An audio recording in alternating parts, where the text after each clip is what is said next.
उत्तराखंड के पहाड़ों के बीच बसा एक छोटा सा गांव कुंजगर अपनी खूबसूरती के लिए जाना जाता था।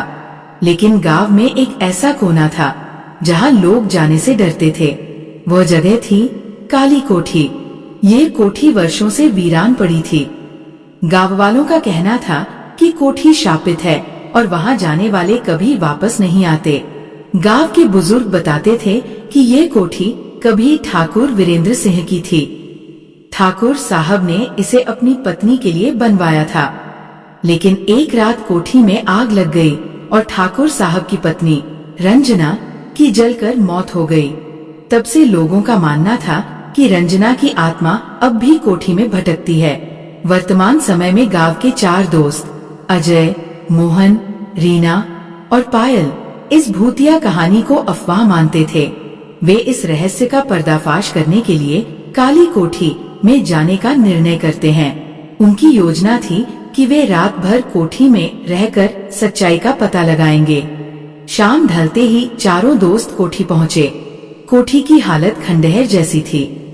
टूटे दरवाजे, उखड़े हुए फर्श और दीवारों पर जाले, ये सब कोठी की भयानकता को और बढ़ा रहे थे। जैसे ही वे अंदर गए, उन्हें अजीब सी ठंडक महसूस हुई।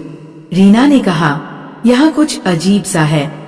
मोहन ने मजाक करते हुए कहा, अरे ये तुम्हारा डर है, कुछ नहीं होगा। चारों ने तय किया कि वे कोठी के अलग अलग हिस्सों में जाएंगे और सब कुछ रिकॉर्ड करेंगे। मोहन जब कोठी के पुराने बेडरूम में गया तो उसे एक झूले की आवाज सुनाई दी। उसने देखा कि झूला अपने आप हिल रहा है। वो डर गया और वापस भागने लगा। तभी झूले पर एक साड़ी पहने महिला की धुंधली आकृति नजर आई। दूसरी ओर पायल ने रसोई में कुछ बर्तन गिरने की आवाज सुनी। जब वो वहां पहुंची तो उसने देखा कि बर्तन हवा में तैर रहे हैं। पायल चिल्लाते हुए बाहर भागी। अजय और रीना एक साथ हॉल में थे। अचानक उन्होंने दीवार पर खून के निशान देखे। उसी समय एक तेज हवा का झोंका आया और दरवाजा अपने आप बंद हो गया। चारों दोस्त एक ही जगह इकट्ठा हुए और तय किया कि अब कोठी छोड़ देनी चाहिए। लेकिन दरवाजे बंद हो चुके थे। अचानक एक तेज आवाज गूंजी, तुम लोग यहाँ क्यों आए हो? ये जगह तुम्हारे लिए नहीं है। चारों ने देखा कि एक महिला की आत्मा उनके सामने खड़ी थी। उसकी आंखें लाल थीं और बाल बिखरे हुए थे। आत्मा ने कहा, तुमने मेरी शांति भंग की है। अब तुम लोग इस जगह से जिंदा नहीं जा पाओगे। अजय ने हिम्मत जुटाकर पूछा, तुम कौन हो और तुम यहाँ क्यों हो? आत्मा ने बताया कि वह रंजना है और उसे उसके पति की वजह से यहाँ कैद कर दिया गया है। ठाकुर साहब ने जादू टोना करके उसे इस कोठी में बांध दिया था। रीना ने आत्मा से पूछा, हम आपकी मदद कैसे कर सकते हैं?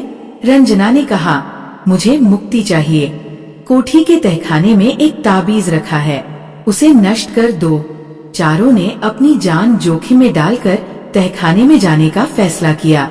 तहखाने का रास्ता अंधेरा और डरावना था। वहां उन्हें ताबीज मिला, लेकिन उसे छूते ही अजय बेहोश हो गया। रीना और मोहन ने ताबीज को जलाने की कोशिश की। जैसे ही ताबीज जला, कोठी में तेज रोशनी फैल गई।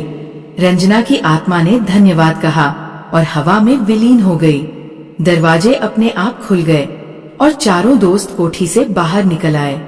ये अनुभव उनके जीवन का सबसे भयानक लेकिन साहसी पल था। अगले दिन गांव वालों ने देखा कि काली कोठी अब एक सामान्य जगह बन गई थी। गांव के लोग चारों दोस्तों को धन्यवाद देने लगे।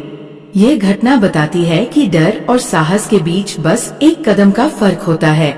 चारों दोस्तों ने न केवल एक रहस्य सुलझाया, बल्कि एक आत्मा को भी मुक्ति दिलाई।